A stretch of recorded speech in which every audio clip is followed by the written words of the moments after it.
Good morning and welcome to Celebrations, History, and Heroes. I'm Sandy Farlow, just one of your worship associate teams serving you here today. We are pleased you are with us, whether online or here in person. We are celebrating some real-life heroes today. The Reverend Olympia Brown, the Reverend Dr. Norbert Chopek, and our mothers. If you've not taken part in a flower communion before, know that this is an annual ritual of the Unitarian Universalist faith. It was first celebrated in Prague in 1923 by Dr. Norbert Chopek, the founder of the Unitarian Church in Czechoslovakia. Tom Brikowski is here today to tell us more about this hero and his dedication to unity, diversity, and community. If you brought flowers to share and you haven't brought them up, please do. Look at our beautiful flowers. If you have joys and concerns, you are invited to write them in the With Me book in the nook in the back. There you go. To be raised during another part of the service. Feel free to do that now as well, and know that there are pledge envelopes there if you need them later for the collection plates. Come to this house of history. Come to this house of celebration. Come to this house of beauty. Come to this house of love. May our spirits and minds be inspired by the courage and strength of our heritage. May our hearts be warmed again today as when we were held in a loving mother's embrace. Let us honor those who have gone before us as we are here to honor one another in our flower communion. Amen. Steve Mason will light our chalice this morning.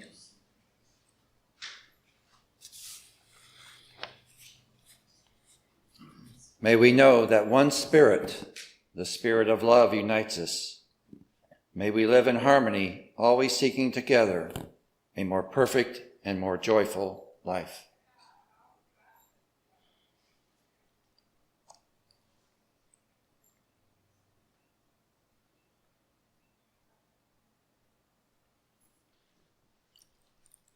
Each Sunday, we renew our covenant, the vow we make with and to one another about how we wish to express our best selves in this community and in the larger world. Please join me.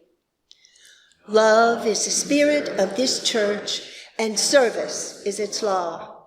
This is our great covenant, to dwell together in peace, to seek the truth in freedom, and to help one another.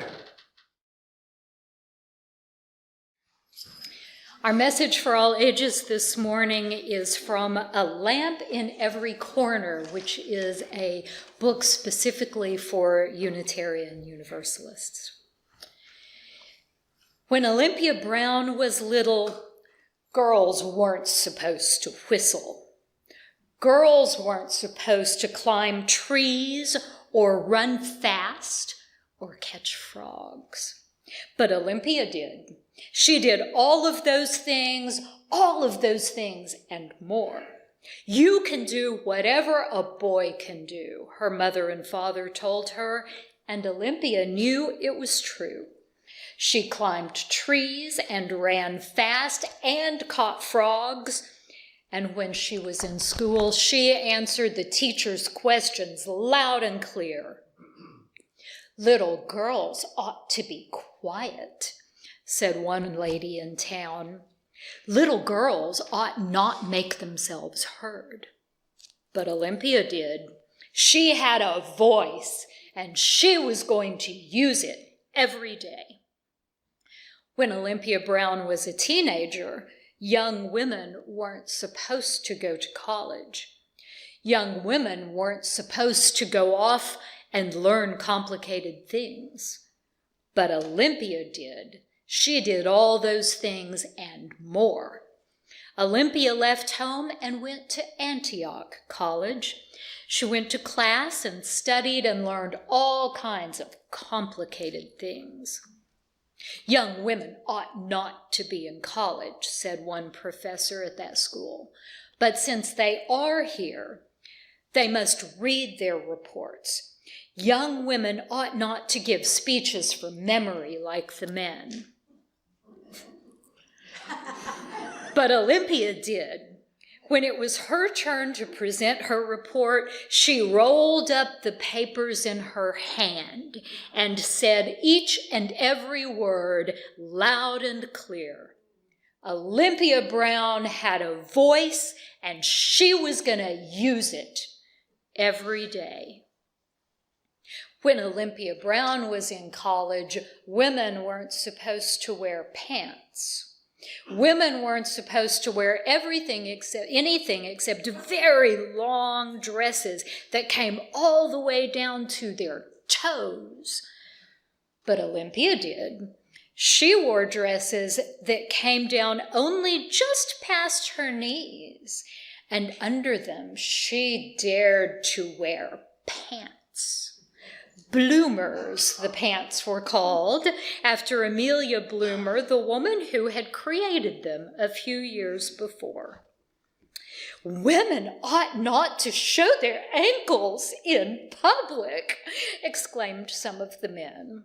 And women certainly ought not to wear pants. But Olympia did. She wore her bloomers every day, no matter how much the men sneered. So when Olympia was finished with college, women weren't supposed to be ministers. Women never stood up in front of a congregation and talked about God. But Olympia did. She did all of those things and more. Olympia graduated from the theological school at St. Lawrence University in 1863. And she was ordained as a Universalist minister in June of that year, becoming the first woman regularly ordained in any denomination. She became the Reverend Olympia Brown.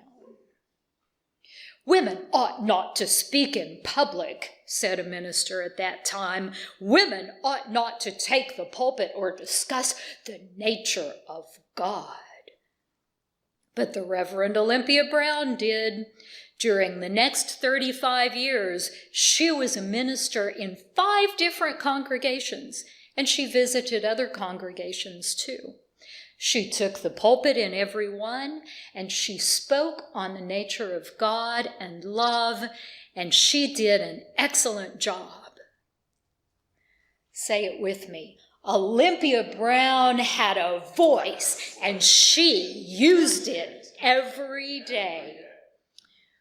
When Olympia Brown was born, women weren't allowed to vote.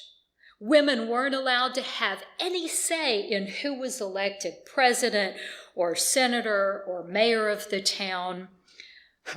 But Olympia had something to say about that. Olympia had a lot to say about that.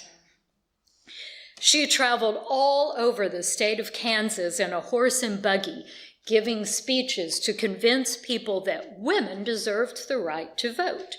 She wrote hundreds of letters. She spoke to the representatives and senators in Congress. She marched in parades. Olympia and her friends worked hard to get women the right to vote. Olympia Brown had a voice, and she used it every day for over 50 years. And finally, when Olympia Brown was old, women were allowed to vote. In November of 1920, when Olympia was 85 years old, she voted for the very first time. Olympia had always had a voice, and she used it to make sure that she and all the other women in the United States had a vote as well. Voting struggles still exist.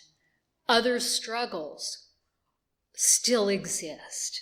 And like Olympia Brown, we must be the agents for change and liberation in a world that calls for all voices to be heard. You have a voice. Use it every day.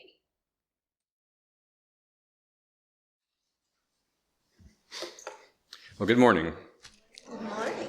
Today I want us to learn about 4 little-known Unitarian heroes from World War II. Their paths crossed so significantly in Europe that it's hard to talk about just one. But of course, Norbert Čapek is the main focus of today's ceremony.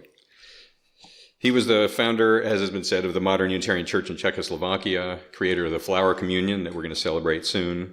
And perhaps the easiest way to learn about these people is to watch the 1996 Ken Burns documentary called Defying the Nazis, the Sharps War, and the Sharps are the other 2 that I'm going to mention today. We showed this in a special Friday Night Flicks just 2 days ago, had 12 attendees. I had known about the Sharps before, but I think many did not, and I think we all found that to be a really inspiring saga of Unitarianism in action under really dire circumstances. So I'd strongly encourage you, if you have never seen that documentary, to go search for it. You can just search for Ken Burns Unitarian and find it that way. I streamed it on PBS, but you can find it for free under PBS as well. Okay, so they're all connected through a fascinating set of circumstances, partly in the northeastern U.S. Unitarian churches, and then primarily in Europe. So for Norbert and his second wife, Maya Čapek, Norbert was born in 1870 in Bohemia, which became a part of Czechoslovakia after World War I. He was raised a Catholic, but he became disenchanted with the rigidity of that particular faith, which I think some of us are familiar with that feeling. And so he became a Baptist minister instead in Europe. He is becoming more and more progressive and anti-clerical with time, which again I think many of us can sympathize with. And he had released a number of public proclamations that eventually the German government took offense to, and so he had to flee with his 8 children to the U.S. just prior to the beginning of World War I. In the U.S., he served as a traveling evangelical minister for the Slovak Baptist Church, but he continued to become progressive and was twice tried for heresy by that church. I presume it's because he was talking about universal salvation, which of course is a part of our founding principles. So he gave up on that and he converted to Unitarianism in 1921 with his new wife, Maya. That same year, they returned to Czechoslovakia, eager to establish Unitarianism in that nation, and they were very successful. And so by 1930, the Czech government had recognized that church as one of the official churches in the nation. Back in 1923, as mentioned before, the first few years, Norbert had taken a fairly academic approach to Unitarianism, and so to encourage the spirituality of the church, he created what he called the Flower Celebration, which we now call Flower Communion. And I'll quote, "To symbolize the uniqueness of each individual and the coming together in communion to share this uniqueness." And I'll talk more about that at the end of my homily here. Things got kind of complicated between 1923 and 1938. I'll talk more about that in a second, too. And so increasing needs for refugees drove Maya to return to the United States in 1939 to try to raise funds. She was unable to return to Czechoslovakia, and so she stayed on as a Unitarian minister in Massachusetts. Norbert was so concerned for his flock that he refused to leave Czechoslovakia and continued to meet with them and protect them as long as he could. And he obviously was serving a large and increasingly at-risk community. So the other 2 I want to mention are the Sharps. I forgot it got summarized here. Are the Sharps, who helped found the Unitarian Service Committee, which we now know as the UUSC, back in the late 1930s. And that was aimed at helping the growing number of refugees that were fleeing Nazi expansion at the time in Europe. Unfortunately, in September 1938, Czechoslovakia was ceded to the Germans as part of the appeasement process that France and Britain led. We know how that worked out. And so that made for an emergency situation. So in February 1939, Martha and Waitstill Sharp traveled to Prague, Czechoslovakia, working in concert with Dr. Čapek, who had a really strong Unitarian system in Czechoslovakia. Unfortunately, the Sharps had to leave by August of 1939, so they had maybe 7 months. as the Nazis continued to repress refugee services because they didn't want any of those people leaving their country. So the Sharps were able to continue their work in Paris and Lisbon throughout the rest of the war. And again, you should really see the documentary to understand all the sacrifices they made for their faith and for the people of the world.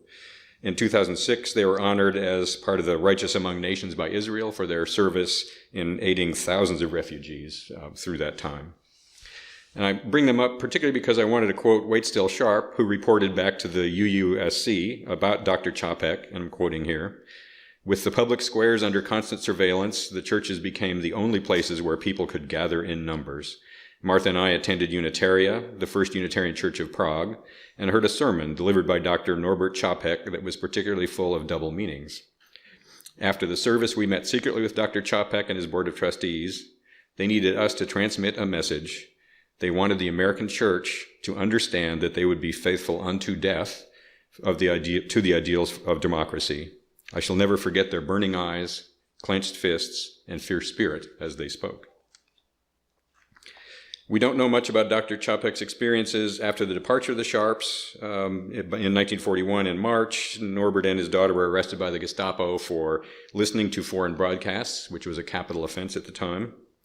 You may know that he eventually was transferred to Dachau in 1942 and passed away soon after at the age of 72. And in 1982, a plaque was placed at Dachau in his honor. Oh, here's the rest. So you can read the rest of the story online. This is the web pages from the U.S. Holocaust Museum page about the Sharps. And that's the plaque and a picture of Dr. Chapek. And I'm up here really because of that plaque. So in 2023, my daughter was trying to teach herself German, so we decided to take a trip to Germany, where she refused to practice her German, by the way. Unless she was correcting me, then she could. But yeah. And so on the last day, we went to Munich, and on the last day we visited Dachau. I would encourage all of you, if you have the chance to visit one of these concentration camps, do it. I would do it on the last day of the trip, because it's definitely a profound experience. And actually, she finally found this plaque to photograph it. And so that's my photograph on the left. I'll try to get it onto Wikipedia someday. And I'd known some of these details, but they were really strongly highlighted for me when we visited Dachau. And I was reminded, first of all, Dachau was established for political prisoners in the middle 1930s. But the repression that eventually sent a lot of those prisoners to the camp was enabled by temporary emergency powers. Some of you may be familiar with that, which of course became permanent. The arrest started with academics, and so I'm familiar with the beginnings of what you could call repression, or certainly pressure on academics in my work. Former government officials who didn't approve of the new government that came in, and finally clergy that opposed the Nazi takeover. And there were some 2,000 or 3,000 clergy that were imprisoned at Dachau, and that impressed me the most.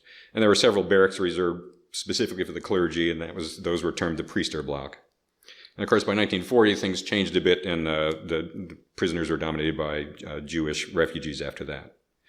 So that was in June 2023. Those dates might be familiar to you. So we came back, and in July 2023, we were firebombed.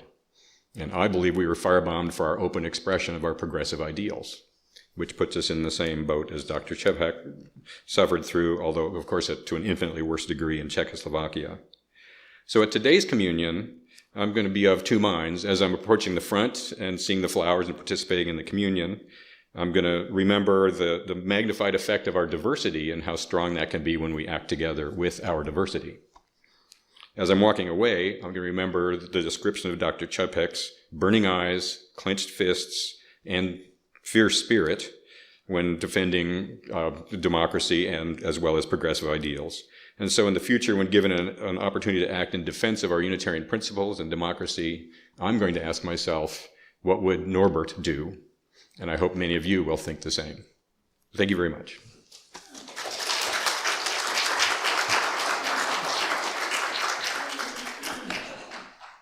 Thank you, Jen. Thank you, Tom. So when Tom sent us the note about Sharp's war, I asked him if he would speak about Dr. Chapek today, because one of my intents for this service was to highlight the heroes of our church and the example they set for us in times like these. Good morning. Anna Jarvis is known as the founder of Mother's Day in the United States, and she was very upset about the commercialization of the holiday she had established. She said, "A printed card means nothing except you are too lazy to write to the woman who has done more for you than anyone else in the world." She was also very angry at florists for price gouging, and she didn't think much of candy as a Mother's Day gift. She was even arrested in 1948 for disturbing the peace while protesting against the commercialization of Mother's Day. Maybe Anna was right about cards.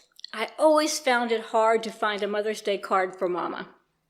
They were just too cloyingly sweet and unrealistic. The cards seemed to ignore a mother's humanity and instead elevated every act and deed of motherhood to a superhuman level. Let me tell you a little bit about my mother. Mama was a quiet woman. She thought carefully before she spoke, but she also had a wicked sense of humor and could deflate a bloated ego with a well-placed barb so sharp that some of her targets didn't even realize that they'd been put in their place until they had time to go home and think about what she'd said. She reserved this treatment for people who were being unkind or rude to other people. Mama was invariably kind to everyone she met, except those people who proved that her kindness was lost on them. Those people who misused and mistreated others, she wasn't kind to them. These people she avoided when she could. She just did not have time to waste on them. Mama was famous for her pies, and she did a lot of baking that ended up as gifts to other families. After she died, on the funeral home online condolences, a neighbor from years ago mentioned how happy she was when my mother welcomed her family to the neighborhood with two lemon meringue pies. This comment caused many other people to mention the pies my mother had made for them, or they'd eaten in our restaurant. Mama was a big baseball fan and listened to the Kansas City Royals games on the radio while she worked around the house or in our restaurant. She was very excited when some of the Royals stopped at our small town restaurant to eat. Hal McRae, the Royals outfielder, told her that her peanut butter pie was the best he had ever eaten, even better than his mom's. He gave her a signed baseball card, one of the ones the teams make to give fans, and it had pride of place in her photo album, right along with her grandkids' photos. So it was my kids, my sister's kids, and Hal McRae. I thought, and still do, that Mama was a good mother because she revealed her humanity. Mama never claimed to be perfect, and she wasn't, but I always knew I was loved. It wasn't until I had children of my own that I realized what hard work mothering was. Walking the floor with a crying little one and then tiptoeing into the baby's room at midnight to check on them because they were being too quiet. You remember those days? It seemed a never-ending ritual. When they were older, comforting them and trying to soothe their broken hearts was no easier. One night, staying awake, waiting for my son to come home from an away basketball game, he played for Plano East. I remembered the time I stayed out past curfew when I was a teenager. I was just hanging out with my friends. I didn't get into any trouble. There wasn't much trouble to get into in our small Kansas town. Oh, there was plenty in mine. Maybe I just didn't know about the places to go. We didn't have cell phones in the 60s, but there were pay phones everywhere, and I had my emergency dime, but I didn't call Mama. Now, in hindsight, waiting for my son to make it home after the game, I had an epiphany. I really regretted my decision long ago not to call my mother and tell her where I was, who I was with, and that I was okay. That night, I decided that Mother's Day cards were wildly understated. Things just look different through the mother lens than through the child lens. One important thing about mothers is that one size does not fit all. Some of our mothers made us feel loved most of the time. Some of our mothers didn't fit the mothering role. They were difficult to live with or abusive because of mental health or addiction. Some of us found substitute moms, maybe a friend's mother or a teacher, to fill the gaps that our mom left. Some of us lost our mothers in childhood and still feel that loss. Some of us never knew our birth mothers and were raised by an adoptive or a foster mother. Some of us were raised by stepmothers. Some of us were raised by our father or auntie or grandmother. There are as many ways to be mothered as there are people. Whoever mothered you, they taught you valuable life lessons, even if sometimes it was not what not to do. There comes a time in everyone's life when they discover that their mother is not perfect. And then at a later time, they may learn that their mother did the best she could with what she had. So whether you think Mother's Day cards are over the top, or you think there's no way they can encompass all your mother has done for you, we all have cause to be grateful to those people in our lives who mothered us. May it be so. And now, as we do at the end of each service, please join me in extinguishing our chalice. We extinguish this flame, but not the light of truth, the warmth of community, or the fire of commitment. These we carry in our hearts until we are together again. Please join us in Founders Hall for Loaves and Fishes before church chats. Thank you to Jen Mason for her beautiful slides, to Tom and Sarah for their presentations this morning, to Mark in the booth, to our greeters and our board members, and to all of you who brought and provided pictures of your mother for the slides and for our altar, and to all of you who brought flowers. And most especially, we hold a thanks in our heart for our mothers. The significance of the flower communion is that no two flowers are alike. So, no two mothers, no two heroes, yet each of us have contributions to make. Together, the different flowers form a beautiful bouquet, and thus it is with our church community. It would not be the same without each and every one of you. Go in peace, holding each other and indeed all the world in your peaceful, loving, heroic hearts. Amen.